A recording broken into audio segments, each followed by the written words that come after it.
All right, joining us now to discuss is Republican congressional candidate from Wyoming, most notably running against Liz Cheney. We get your shot set there. Harriet Hageman, good to see you, Harriet. Thanks so much for taking the time here. I've got to get your thoughts on this. So the January 6th hearing, Liz Cheney really making some headlines there. The Congresswoman there, one of two Republicans on the committee there.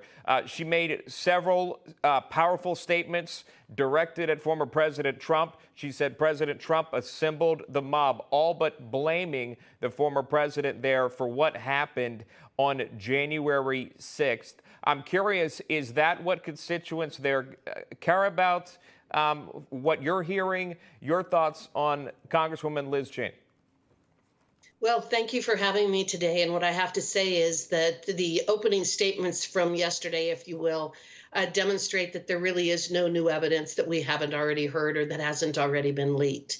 It's clear that this is an effort to make sure that President Trump is never able to run for presidential office again. That's what this committee is about. This is a politicization of the congressional process. Kinzinger and Cheney were both appointed by Nancy Pelosi. There's no defense to any of this. The fact that they hired the gentleman from ABC to produce this show, that we're seeing, demonstrates that it's all about messaging. And as for your question as to whether this is what the people in Wyoming care about, I was in Casper yesterday at a meeting with over 100 people at a town hall, and I can assure you this isn't what they were focused on. They were focused on the fact that we now have inflation at 8.6% year over year. We've got a situation where gasoline in Wyoming is pushing $6. We know that we cannot produce food at $5 a gallon diesel, and it's higher than that right now.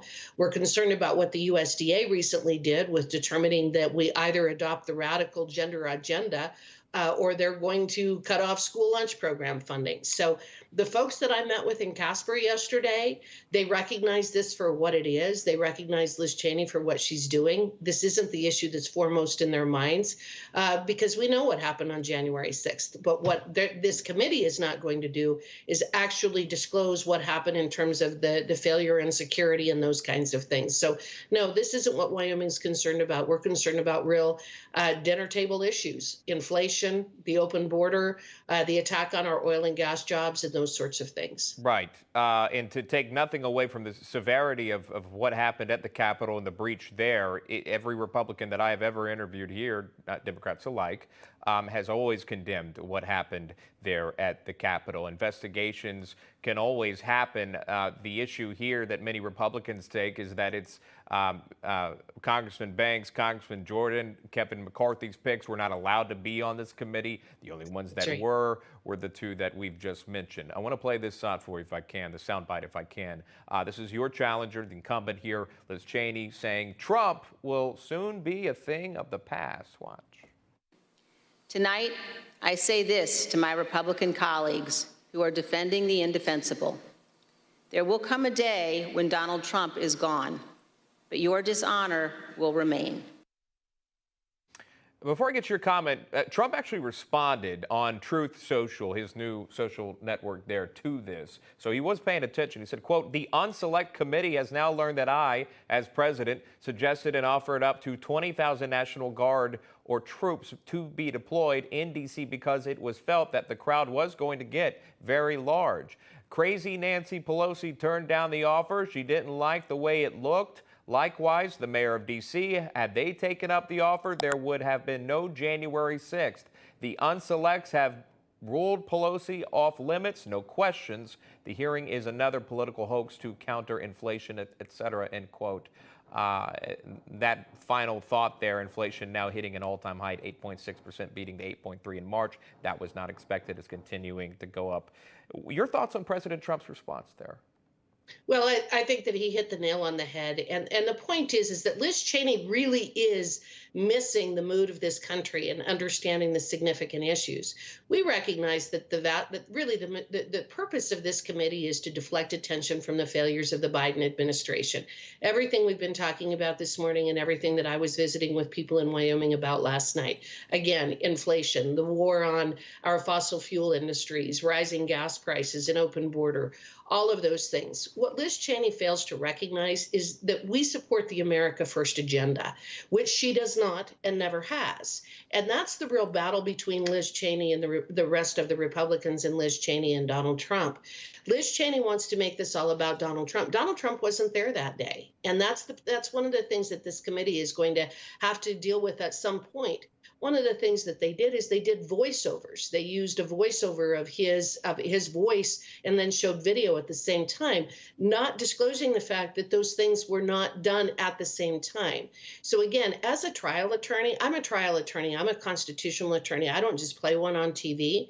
One of the things that's absolutely sacrosanct in this country is the separation of powers. It isn't for Congress to pursue a criminal investigation in the manner that they're doing in this case, in pursuing the subpoenas, in the incredible overreach that we see from this committee. The people who were involved, the people who are responsible for January 6th are being prosecuted, rightfully so. The people who were involved in the riot, we address that, but we have the executive branch, the criminal justice branch that addresses that. It isn't for Liz Cheney to determine that without any defense whatsoever, that Donald Trump is guilty. We did not send her to Washington, D.C. to be the judge and jury against Donald Trump. What you will not see in any of these hearings is a defense. What you will not see in any of these hearings is due process. What you will not see in any of these hearings is any photograph, any video, any document, any testimony that does not further the narrative and the agenda of this committee. That, by definition, is a star chamber. That, by definition, is a violation of our due process rights. That, by definition, is a violation of the Constitution. Anyone who disagrees with their narrative isn't going to be called. Anyone who pushes back on whether there were irregularities or problem with the 2020 election isn't going to be called. In other words, there's never going to be the other side stolen.